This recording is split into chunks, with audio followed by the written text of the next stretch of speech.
Bonsoir à toutes et à tous.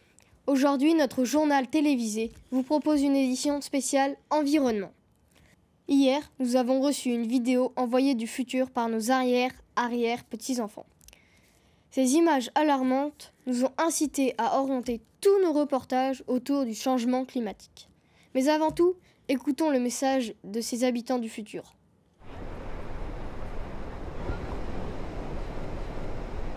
Nous sommes le 11 mai 2100. En Charente-Maritime, nous affrontons notre 23e journée de canicule depuis début janvier. Nous envoyons cette vidéo dans le passé pour vous alerter, population et représentants. Vous devez absolument tout mettre en œuvre pour limiter le dérèglement climatique. Pour que vous compreniez l'état de notre planète, nous allons interroger une passante au hasard. Que diriez-vous aux habitants des années 2020 ? Ma maison a été emportée le mois dernier par une tempête. Je trouve ça dingue que dans les années 2020, les humains n'aient pas réagi face à la hauteur du problème. Pourtant, les scientifiques alertaient sur ce qui allait se passer. Les canicules et les tempêtes se multiplient. Les océans continuent de monter. La situation n'est plus tenable. Mais ce n'est pas tout. On observe aussi l'acidification des océans, problème crucial dont dépend la survie humaine, comme nous l'explique ce scientifique. Un quart du CO2 que nous émettons est absorbé par l'océan. Depuis un siècle, les humains ont beaucoup trop pollué. Les océans sont devenus trop acides. De nombreuses espèces de plancton marin ont disparu et c'est toute la chaîne alimentaire de l'océan qui a été impactée. Beaucoup d'autres espèces ont elles aussi disparu. Mammifères marins, plancton, coraux, crustacés, oiseaux. Au début du XXIe siècle, il était encore temps d'agir.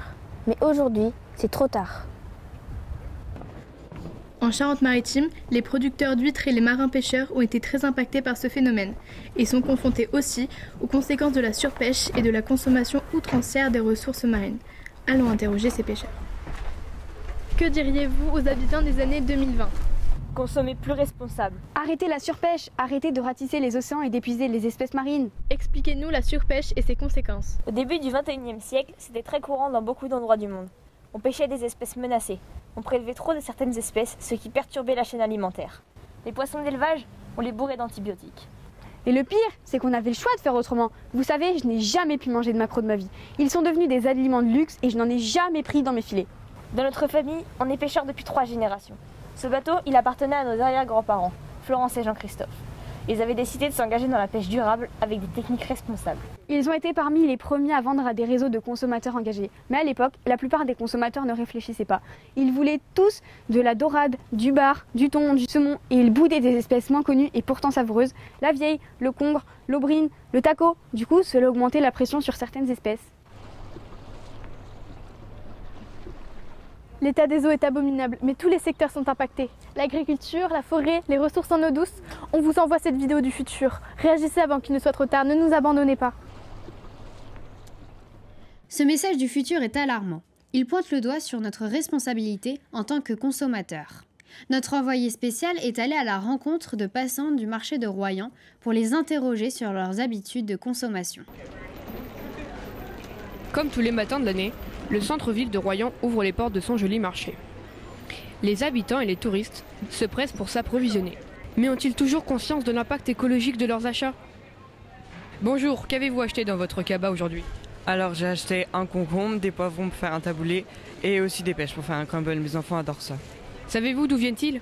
Non, du sud-ouest peut-être. Les consommateurs l'ignorent souvent, mais sous nos latitudes, ces fruits et légumes ne poussent pas au printemps.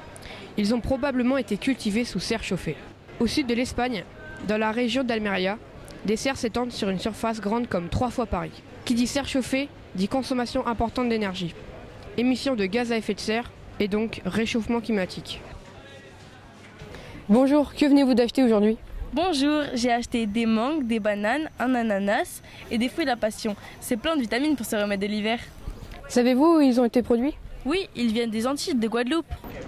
On pense bien souvent aux vitamines et aux plaisirs gustatifs. Mais les fruits exotiques sont produits très loin d'ici, en Amérique latine, en Afrique ou en Asie. Pour arriver dans nos assiettes, ils font des milliers de kilomètres, le plus souvent en avion. Ils nécessitent alors 10 à 20 fois plus de pétrole qu'un fruit produit localement. Essayons de les consommer avec modération. Bonjour monsieur, qu'avez-vous acheté aujourd'hui sur le marché ? Rien pour le moment, je sors tout juste du supermarché. Et qu'avez-vous acheté au supermarché ? De la pâte à tartiner et des barres chocolatées, c'est mon péché mignon. Merci, au revoir. Au revoir. Beaucoup de produits agroalimentaires sont élaborés à partir d'huile de palme. Pâte à tartiner, pâte à tarte, plats cuisinés, céréales, gâteaux. Pour répondre à la demande croissante de cette matière grasse peu coûteuse, les grands pays producteurs comme la Malaisie et l'Indonésie rasent des forêts entières pour planter les palmiers à huile. Nous, consommateurs, pouvons choisir de consommer plus responsable en favorisant l'achat de produits locaux et de saison. Et justement, dans notre département qui défend les produits locaux avec le label Plus de 17 dans nos assiettes, les initiatives pour une consommation durable se multiplient. L'une d'elles, c'est la Gargrouille, une épicerie pas comme les autres. Nos journalistes sont allés rencontrer Marie Bongard, sa gérante. Dans la commune de Saint-Savinien, le hall de la gare n'accueille plus de voyageurs depuis plusieurs années. Si les trains s'arrêtent toujours à quai, les locaux de la gare, eux, ont été transformés en épicerie alternative. Ils accueillent des consommateurs engagés dans le respect de l'environnement. Bonjour, bienvenue à la Gargrouille. La Gargrouille est une épicerie dans laquelle je vends des légumes, des fruits, des fromages, du pain, des conserves, de la farine, de l'alcool. Donc tout est produit localement, en Charente-Maritime et un peu en Charente. Voilà, mis à part quelques exceptions, une partie du fromage et du riz et des brosses à dents. En plus, les fournisseurs de la Gargrouille sont engagés dans une démarche respectueuse de l'environnement, en agriculture raisonnée ou en bio. Ce qui est important pour moi, c'est de mettre en valeur les producteurs locaux, leurs produits, et de proposer du coup des produits de qualité qui soient élaborés dans le respect de la nature, de l'environnement, de l'homme et des animaux. De permettre aussi aux clients d'agir de son côté en lui proposant du vrac, des consignes et voilà, de réduire son impact en termes de déchets.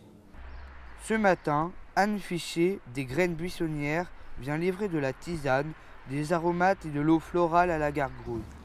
Bonjour. Bonjour. Où vendez-vous vos produits? Je vends mes produits quasi exclusivement au niveau local, donc soit en vente directe par le biais d'associations de consommateurs, de magasins bio ou d'épiceries comme la Gargrouille. C'est important pour vous cet ancrage local? C'est très important, c'est important pour moi en tant que productrice.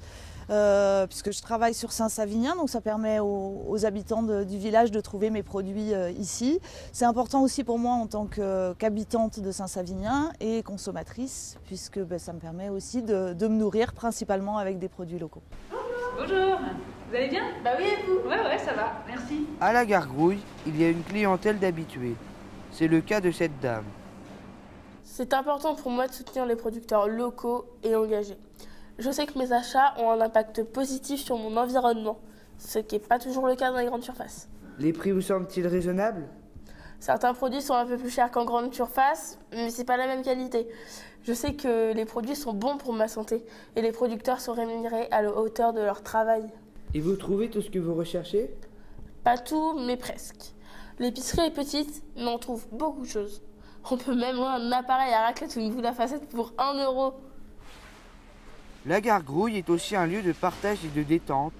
Elle accueille des ateliers, des conférences et des concerts. Nous allons maintenant dans un collège de Saintes où des jeunes ont organisé un concours de défis écolos.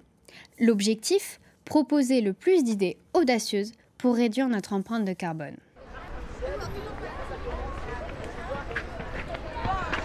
Aujourd'hui, 2 équipes vont s'affronter dans 3 défis de la finale de notre concours. Le premier, les repas. Bonjour. Alors, quelle est votre proposition? Nous, on est externe et on a décidé d'investir dans un emballage durable. Gourdes, lunchbox, vrac au verre et sachets en tissu. C'est important de réduire nos emballages. Oui, chaque minute, c'est l'équivalent d'1 camion de poubelle de plastique qui est déversé dans les océans. Très bien. Allons voir l'équipe rouge. Nous, on a décidé de réduire notre consommation de viande et de manger davantage de céréales, légumes et légumineuses. Il faut 1500 litres d'eau pour créer un steak de 100 grammes. C'est comme laisser brancher un tuyau d'arrosage pendant une journée entière. Et la principale cause de la déforestation amazonienne est la production de soja pour nourrir le bétail élevé industriellement. Ça fait réfléchir. Très intéressant, merci. Maintenant, nous allons passer au deuxième défi, le numérique. Le numérique est responsable de 4% de nos émissions de gaz à effet de serre. Et chaque année, ce chiffre augmente. C'est 1,5 fois plus que le transport aérien. Voyons ce que l'équipe bleue nous propose. Nous, les vidéos en ligne, on les regarde en Wi-Fi. Ça consomme 23 fois moins d'énergie qu'en 4G. Et on sélectionne toujours la basse définition. Sur ces petits écrans, on ne voit pas les différences. Ça consomme 4 à 10 fois moins d'énergie. Très bien, merci pour vos propositions. Et vous, que proposez-vous? Nos écrans sont paramétrés pour se mettre en veille après 10 secondes d'inutilisation. On a paramétré nos box à la maison. Le Wi-Fi est automatiquement coupé la nuit et sur les plages horaires où il n'y a personne à la maison. Et on ne laisse plus charger nos téléphones pendant toute la nuit. Ça pompe de l'électricité pour rien. On les met à charger à un autre moment. Passons maintenant au troisième défi, les transports. Nous, on habite loin, donc on s'arrange avec nos parents pour faire du covoiturage. Le mardi, Camille a son cours de latin et termine plus tard. C'est pas grave, on l'attend à l'étude ou en faisant nos devoirs. Enfin, on l'attend pas forcément en faisant nos devoirs. Avant, on venait tous en voiture. Maintenant, je prends mon vélo. 3 km, franchement, c'est rapide. Et puis, sur les pistes cyclables, il n'y a pas d'embouteillage. Nous, maintenant, on rentre à pied. C'est pas si mal finalement de passer 15 minutes ensemble. Et dire que 58% des actifs qui travaillent à moins d'1 kilomètre de chez eux, ils vont en voiture. Il est vraiment difficile de départager des gagnants, car tout ce qui a été proposé est vraiment bénéfique pour la planète. Alors, pour encourager ces jeunes, essayons de prendre exemple sur eux. Maintenant, nous partons sur l'île de Ré, à la rencontre d'autres jeunes et d'un papillon, l'azuré du serpolet. C'est une espèce protégée et comme toutes les autres, c'est un élément essentiel de la biodiversité. Tiens. Et du coup, vous avez fait quoi pendant ce week-end? Oh, pas grand-chose. Regardez les enfants, j'ai retrouvé mon attirail de chasse aux papillons. Ah super! J'adorais les chasser quand j'étais enfant, mais je les relâchais toujours. Bah heureusement. Avec un peu de chance, vous verrez peut-être un azuré du serpolet. Merci, à tout à l'heure.